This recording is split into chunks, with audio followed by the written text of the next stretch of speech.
अब एक बात सावधानी से सुनिएगा, शायद शिव महापुराण के माध्यम से अभी तक ये बात सामने नहीं आई, पर शिव पंचायत कथा में आ रही है।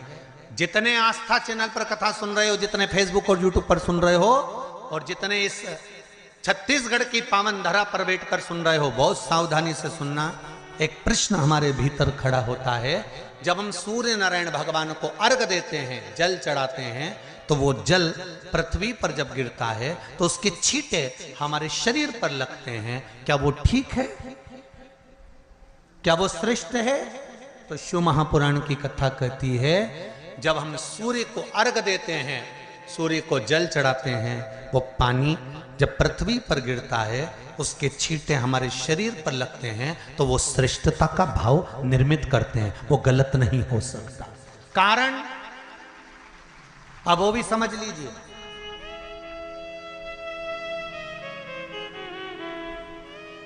अब सूर्य नारायण भगवान को आप जल चढ़ा रहे हो, तो छींटे नहीं लगे, उसके लिए क्या स्टूल पे चढ़ के चढ़ाओगे कि कुर्सी पे चढ़ के चढ़ाओगे? अरे बोलो तो सही।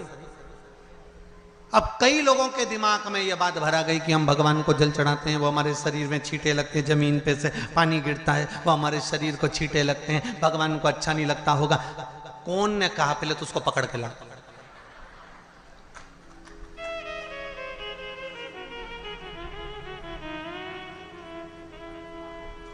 क्योंकि मेरे राम जी महाराज, मेरे भगवान कृष्ण,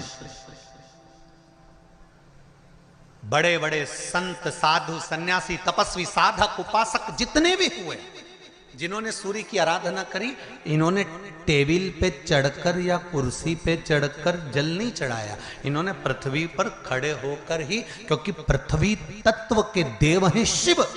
जब हम मृत्यु लोक पर खड़े होकर, पृथ्वी पर खड़े होकर भगवान शंकर का भाग पृथ्वी तत्व को धारण कर कर जल को हाथ में लेकर जब समर्पित करते हैं, और जो जल नीचे गिरता है वो शरीर पर अगर लगता है तो हमको उसका आशीर्वाद ही प्राप्त होता है, दोष नहीं लगता। पर लोगों ने इसको विपरीत कर दिया। कि कौन ने विपरीत करा? कई लोगों ने इसको विपरीत कर दिया। कौन ने विपरीत करा? तो जो दूसरे धर्म के लोग होते हैं, जिनको हिंदू धर्म से नफरत होती है, और जो हिंदू धर्म की पूजन, सेवा, अर्चना को समाप्त करना चाहते हैं, वो धीरे धीरे धीरे धीरे कहने लगे कि सूर्य को जल चढ़ाओगे तो शरीर में लगेगा, शरीर में लगेगा तो दोष लगेगा। इसको कह कहकर घर घर में सूर्य को जल चढ़ाना लोगों ने बंद कर दिया कि आप जल चढ़ाएंगे तो दोष लगेगा, शरीर पे छींटा लगेगा, शरीर को ऐसा लगेगा। ये दोष नहीं है। कितनी सुंदर बात है महाराज। सूर्य नारायण भगवान को जब जल चढ़ाया जाता है, हाथ सिर से 8 इंच की दूरी पर होना चाहिए। जम के बोलिए, सिर से कितना ऊंचा होना चाहिए? 8 इंच ऊपर अपना हाथ होना चाहिए मस्तक से सूर्य को जल चढ़ाते समय। और ना चांदी का, ना स्टील का, ना लोहे का, ना प्लास्टिक का, ना कांच का, ना सोने का कोई बर्तन, ना कांसे का, ना एल्युमिनियम का, ना पीतल का, केवल एक पात्र होना चाहिए, वो है तांबे का। काय का पात्र होना चाहिए? तांबे का पात्र। और सूर्य नारायण भगवान को जब 8 इंच ऊपर तुम्हारा हस्त है, और जब हम सूर्य को जल चढ़ा रहे हैं, कैसे जल चढ़ाना है वो भी समझ लीजिए। अगर कोई कैंसर का मरीज है, जिसके चेस्ट में कैंसर आ गया हो, लेफ्ट में, राइट में कहीं पर कैंसर आ गया हो, या कोई गठान आ गई हो, तो महाराज आप जल चढ़ाते समय उस जल की धार को सूर्य भगवान को जब चढ़ा रहे हो, तो धार आपकी गठान की ओर जाना चाहिए, जिससे सूर्य की किरण उस जल में से आपके उस स्थान पर पड़े, उस जगह पर पड़े जहां पर गठान है। महाराज आप लगातार जल तो चढ़ाना चालू करो, अच्छे अच्छे डॉक्टर फेल हो जाएंगे और कह देंगे गठन ठीक हो गई।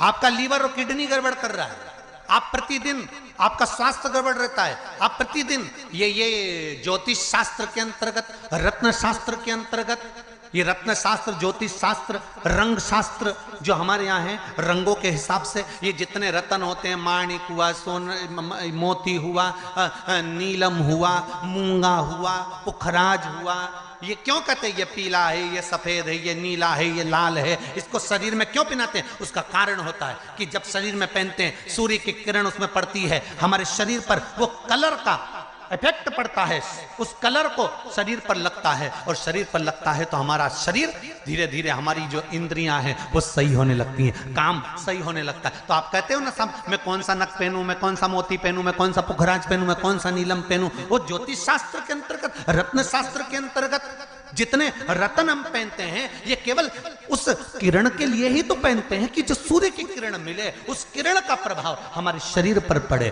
तो इन सबसे अच्छा है कि सुबह शंकर भगवान का नाम लो, तांबा का लोटा में जल भरो, 8 इंच ऊपर सिर से हाथ होना चाहिए, और सूर्य नारायण भगवान का दर्शन साधारण नहीं, जो जल तुम चढ़ा रहे हो, वो जल की जो धार आ रही है उसमें सूर्य का दर्शन होना चाहिए। तो कैंसर की बीमारी कभी, हार्ट, आपके हार्ट में अगर तकलीफ है, डॉक्टर ने कह दिया कि इसमें नस चोक है, आपको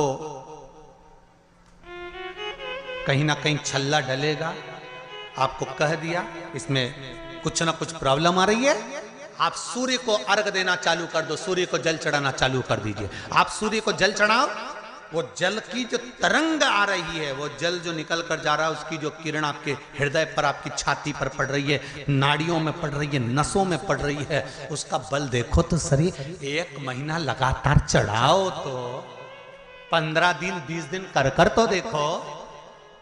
क्यों राम जी महाराज जल चढ़ाते थे, क्यों भगवान कृष्ण जल चढ़ाते थे सूर्य को, क्यों दशरथ जी महाराज जल चढ़ाते थे, क्यों कश्यप ऋषि जल चढ़ाते थे सूर्य को, सारे 33 कोटि देवता, सारे ऋषिवर, साधु संत सन्यासी तपस्वी साधक उपासक सब भगवान सूर्य को अर्घ दिया करते थे। क्यों देते थे,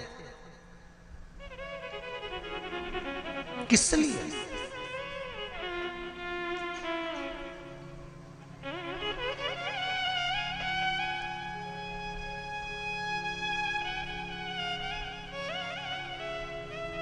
सूर्य नारायण भगवान को जल चढ़ाते समय आपके पंजों की एड़ी ऊंची नहीं होना चाहिए, ध्यान दीजिएगा महाराज। आपका पंजा पांव का पूरा की पूरा जमा होना चाहिए भूमि पर। हाथ कितने इंच ऊपर? 8 इंच ऊपर होना चाहिए। जल जो गिरे, सूर्य की किरण, सूर्य का दर्शन उस जल की रोशनी में करना चाहिए। क्या होगा उससे? जिस बच्चे को आंख में चश्मा लगा हो, मोटे से मोटा चश्मा लगा हो, छूट नहीं रहा हो, तो थोड़े दिन उसको सूर्य का अर्घ चढ़वाना चालू कर दो और जल में से सूर्य का दर्शन कराना चालू कर दो। सूर्य का दर्शन जल में से